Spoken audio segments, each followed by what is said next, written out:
Hello everyone, Tinglish teacher here. Welcome back to our channel. I hope everyone is doing well. ఈరోజు కూడా మీకోసం మరొక మంచి video.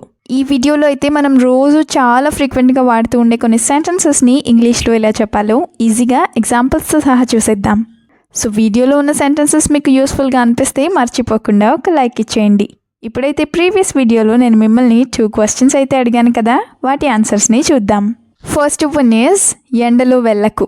దీన్ని మనం ఇంగ్లీష్లో don't go out in the sun ఇలా చెప్తాం. Now the second one is TV చూస్తూ ఉండిపోకు. ఈ సెంటెన్స్ని don't keep watching TV continuously ఇలా చెప్తాం.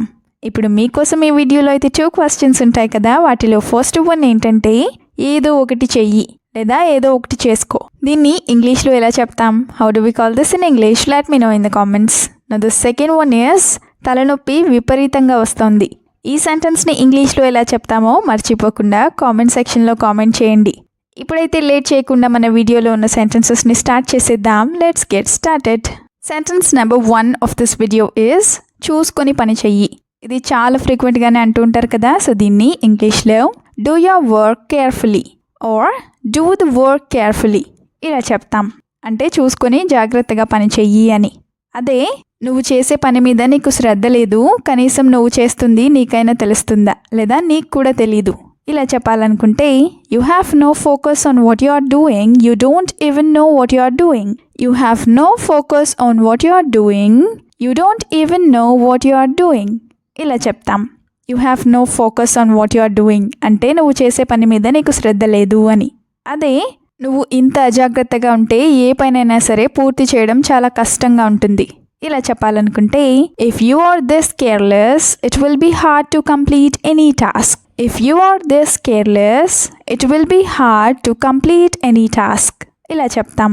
సెంటెన్స్ నెంబర్ 2 ఈజ్ పనంతా త్వరగానే అయిపోయింది. ఇది కూడా అంటూ ఉంటారు కదా, సో దీన్ని the work got completed very quickly.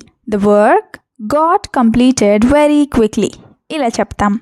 అదే నువ్వు బయట నుంచి ఇంత త్వరగా వస్తావని నేను అస్సలు అనుకోలేదు ఇలా చెప్పాలనుకుంటే I never expected you to come back from out side so quickly. I never expected you to come back from out side so quickly ఇలా చెప్తాం. Another example is I am very happy that all these tasks were completed so quickly. I am very happy that all these tasks were completed so quickly. అంటే ఈ పనులన్నీ ఇంత త్వరగా పూర్తయిపోయినందుకు నాకు చాలా హ్యాపీగా ఉంది అని. సెంటెన్స్ నెంబర్ 3 ఈజ్ నీకు నేను ముందే చెప్పాను కదా. ఇలాంటివి కూడా చాలాసార్లు అంటూ ఉంటారు కదా, సో దీన్ని I told you earlier didn't I or I told you earlier didn't I ఇలా చెప్తాం. డిడ్ంట్ ఐ అంటే అవునా కదా అని. అదే నాకు డబ్బులు కావాలని నేను నీకు ముందే చెప్పాను, కానీ నువ్వు దాన్ని పట్టించుకోలేదు లేదా ఇంకా పట్టించుకోలేదు ఇలా చెప్పాలనుకుంటే I told you earlier that I needed money but you still didn't pay attention. I told you earlier that I needed money but you still didn't pay attention ఇలా చెప్తాం. Another example is even though I told you many times before, how did you forget? Even though I told you many times before, how did you forget? అంటే నేను నీకు ముందే అన్నిసార్లు చెప్పినా కూడా నువ్వు అలా ఎలా మర్చిపోయావు అని. సెంటెన్స్ నెంబర్ 4 ఈజ్ తర్వాత చూద్దాం ఇప్పుడు వదిలే. ఇది కూడా చాలాసార్లు అంటూ ఉంటారు కదా, సో దీన్ని ఇంగ్లీష్లో we will see later, leave it for now or we'll see later, leave it for now ఇలా చెప్తాం. లీవ్ ఇట్ ఫర్ నౌ అంటే ఇప్పటికీ వదిలేసేయి అని. అదే నా దగ్గర ప్రస్తుతానికి డబ్బులు లేవు, ఆ ఖర్చులన్నీ మనం తర్వాత చూసుకుందాం ఇలా చెప్పాలనుకుంటే I don't have money right now, will take care of those expenses later or I don't have money right now, we will take care of those expenses later ఇలా చెప్తాం. Another example is I am not interested in doing all this right now, so you can leave it too.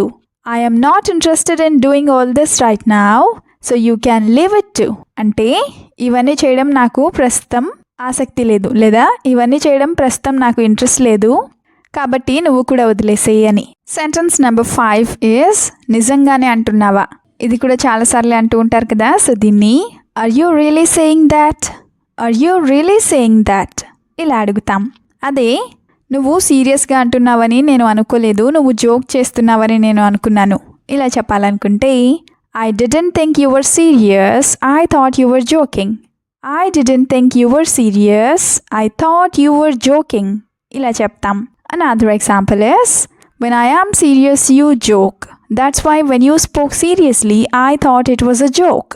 When I am serious, you joke.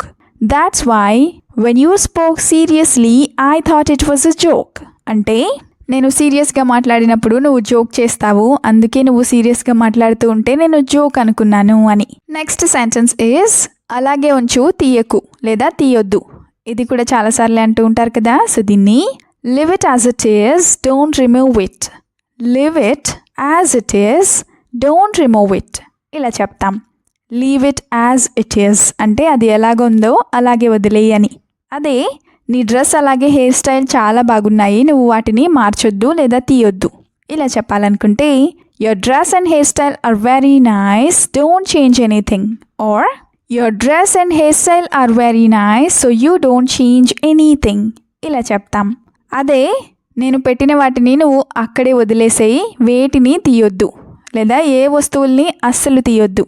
ఇలా చెప్పాలనుకుంటే, leave everything I placed there as it is, don't remove anything at all. Leave everything I placed there as it is, don't remove anything at all. ఇలా చెప్తాం. Now the last sentence is, ఎందుకింత late అయింది. ఇది కూడా చాలా ఫ్రీక్వెంట్గానే అడుగుతూ ఉంటారు కదా. సో దీన్ని why is it so late? Why is it so late? ఇలా అడుగుతాం. అదే నువ్వు ప్రతిరోజు లేదా రోజు త్వరగానే వచ్చేస్తావు కదా, ఈరోజు ఎందుకు లేట్ అయింది. ఇలా అడగాలనుకుంటే, you usually come early every day right, why are you so late today. You usually come early every day right, why are you so late today. ఇలా అడుగుతాం. You come early every day అంటే నువ్వు ప్రతిరోజు త్వరగానే వస్తావు right కదా. Why are you so late today అంటే ఈరోజు ఎందుకు ఇంత ఆలస్యమైంది అని. Another example is, you should have told me earlier that it would be this late. You should have told me earlier that it would be this late. అంటే ఇంత ఆలస్యం అవుతుందని నువ్వు నాకు ముందే చెప్పాల్సింది అని. You should have told me earlier అంటే నువ్వు నాకు ముందే చెప్పాల్సింది అని. Thank you so much for watching the video till the end. మీరు గనక ఫ్లూయెంట్ ఇంగ్లీష్ స్పీకర్ అవ్వాలి అనుకుంటే try to practice as much as possible. We'll meet you again in the next video. Until then, keep learning, keep practicing and keep supporting Tinglish Teacher. Have a good day. Bye bye.